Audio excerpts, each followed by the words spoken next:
everyone, welcome back to the channel. So you already know what we're doing today. January, everything that I read. First of all, January feels like it was 40 years ago. I feel like January was a blur and it's February 9th. I don't know. January just felt weird. Anyway, these are all of the physical books that I have and read in January. Yeah, all Sarah J. Maas. However, that's not all of the books that I read in January. So in total, I read 13 books this month, and I just feel like it's been so long since I read these books. I don't know. Besides Crescent City.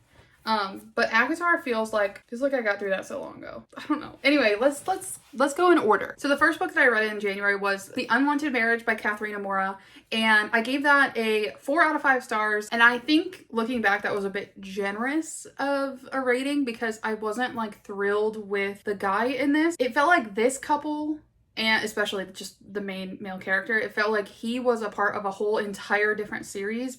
Like, it was just a completely different vibe because I think this was the 3rd book in the series. And it was weird because he was like unhinged in like it almost felt like the author was like trying to do a little bit of a dark romance. Not like full on dark romance, but like a little hint here and there of like dark. And it just felt a little weird because it didn't fit with the series. Why did I rate that a 4 out of 5 stars? I don't know. I liked the main female character because she was really sweet, and I did like how they grew together like in the story, but yeah, I don't know. I didn't really like him. Moving on. The next book was The Broken Vows, and this is the same series, so it's by Katharina Mora, and I gave that a 3 out of 5 stars. This one again, so I feel like the series started off like up here for me, and then it like has slowly gone downhill. I am still gonna read the next, I think there's 2 more books that are coming out in the series, but it's just like we're going down, and you can see Henny, he's playing down there. This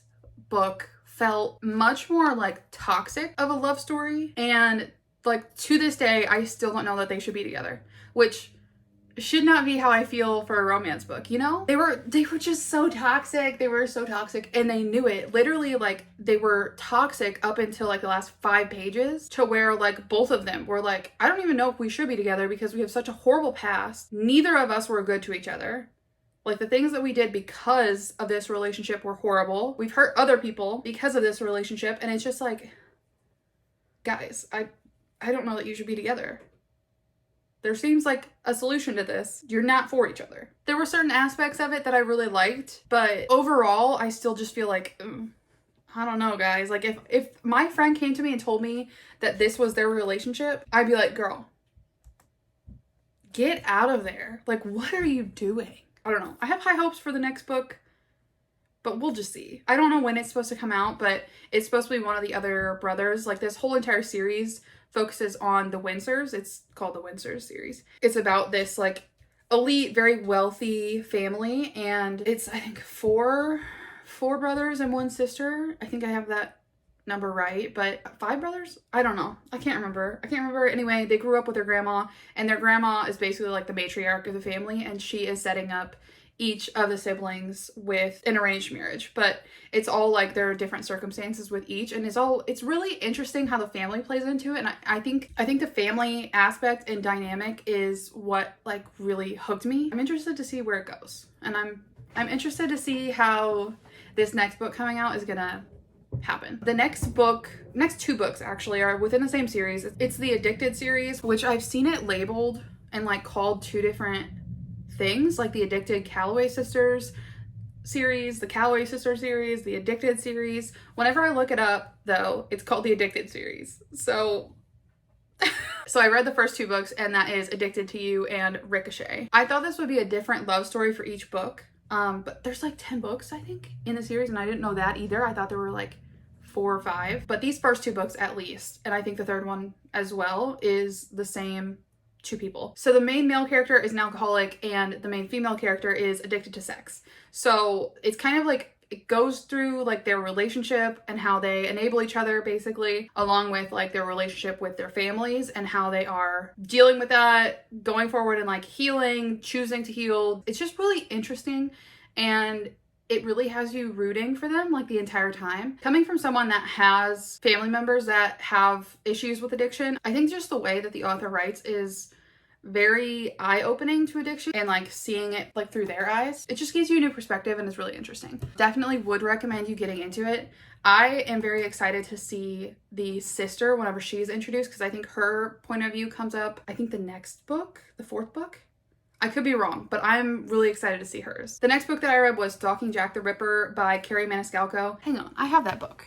Ha, I do have it. So this one I rated a 4 out of 5 stars. And this one is definitely YA, like there's no spice. It's very interesting. It's more of like a historical romance, obviously, like Stalking Jack the Ripper.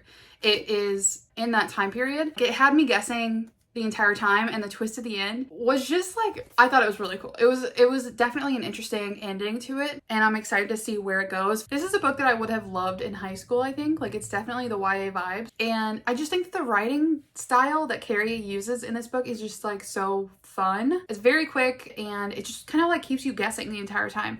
I have like always been obsessed with the Jack the Ripper story and all of that goes into it, and I think that even though like some of the details were wrong in this, which she outlines like in the back about how some of the details were, you know, skewed a little bit for the story. But I think that going through it in this narrative was just very interesting. I'm very much like a true crime girly too. So I think this like kind of hit all the right spots for me. I really liked it.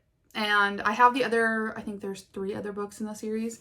I have those as well. So I think I will be getting into those soon. I think that they all are with the same main female character. She was a little bit pick-me in the story, which I wasn't like the biggest fan of, but like very much like, oh, I'm not like the other girls. Like, I don't do makeup and I don't focus on girly things because I'm better than that, you know? And that part kind of annoyed me, but overall, like, it didn't bother me enough to where I rated it very much lower. So, I mean, it was still a 4 out of 5 stars. The next book I read was Romantic Comedy by Curtis Sittenfeld, and this was my first 5-star read of the year. So, very exciting. And I know, like, this book, I feel like isn't a normal 5-star read for me, so I was kind of surprised with how much I enjoyed it.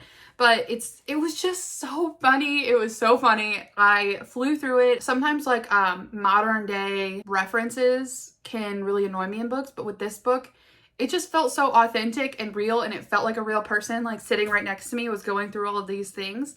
And I really enjoyed it. It also was a bit older of a couple, which again, like, is not usually something that I really love, but I was obsessed with this. I was cackling at certain points in the story because, like, it's a comedy writer is the main female character, and then the main male character is like a musician that comes in and hosts the comedy writer's show. And it's basically like SNL. Some of the things that they were talking about, it's just really funny. It brings in some things like a little politically, which I know is also going to be a turnoff for a lot of people. I just thought it was so funny. I don't know. Also, again, like, usually I see politics in books and I'm like, run. But this, like, it just had me laughing. And then here starts like my Sarah J. Maas binge-a-thon. So I'm not gonna go like super in depth about these because you have seen all of like my reviews, my reactions to everything in the last 2 videos. So I read through all of acotar, and that was in 2 videos ago. So you can see, like I said, all of my reactions reading through these, how hard it was to get through the first book, the fact that I had to read a different book in between A Court of Mist and Fury and A Court of Ruin and wait, what is it? A Court of Wings and Ruin. It's a very good series. It gets much better as you go on, but it's still not quite Throne of Glass for me, you know? Like, I feel like Throne of Glass is it's so high on a pedestal for me.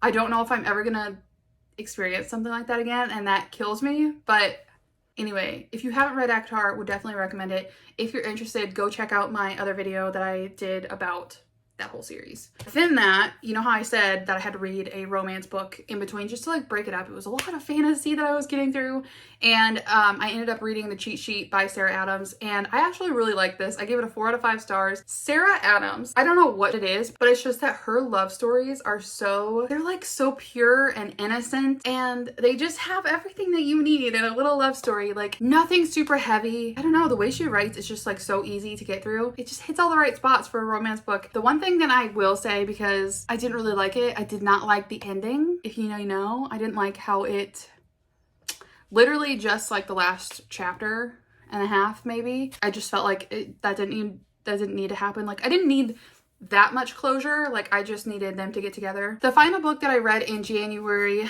was House of Earth and Blood, the first book in the Crescent City series. I finished the second book in February, and I have that video out already. So again, I'm not going to go like fully into this, but I will just kind of agree with a lot of what people have said, that like the first half of the book, which is still a lot, is pretty confusing. I think you just have to like kind of power through and just like try to understand what's going on, but not put a whole lot of weight with the hierarchy of the city and like the government and everything that's going on, because in all honesty, you pick it up later on, the things that are important. And I'm not sure why she put everything like so heavy, hard to get through in the beginning. I don't feel like that's really Sarah J. Maas's style, but it definitely was a little hard to get through. But also, this was a 5-star read for me. Like, it was incredible. Loved it. This felt kind of like the grown-up version of Throne of Glass, which I love because it felt twisty turny at the end, and it felt like I had to like figure things out and figure out where the story was going to go, what the characters were going to do, what I was missing, and try and piece together things. And if you know me, if you know my book style, I love whenever books make me think and really get me into the world, the characters, and this book just did that. It just did it. So did the second book. I don't want to talk your ear off about those because I already do have that video out. So if you're interested, go check out that video. Other than that, that is the 13 books that I read in January. It was quite a ride. It was so much fantasy that like now in February, we're going to need to be taking a break. Not a bad thing. I think my brain just needs to chill, you know? She needs to kind of just veg out on like some romance books. The next video that comes out is going to be my February TBR, so you'll see my plan on what books I'm going to read to kind of get me back in the swing of things. So that is going to be it for this video. Thank you guys so much for watching. If you have not done so, please subscribe to my channel. It really does mean a lot to me. I just hit 50 subscribers, and I know that doesn't seem like much, but I am so glad that you guys are all here, and I just really appreciate you. Make sure you're liking the video. If you want to follow me on other platforms, I'm on Instagram and TikTok. It's the same tag, so it's @somewhereinthereads. I would love to see you there, and otherwise, I'll see you in the next video.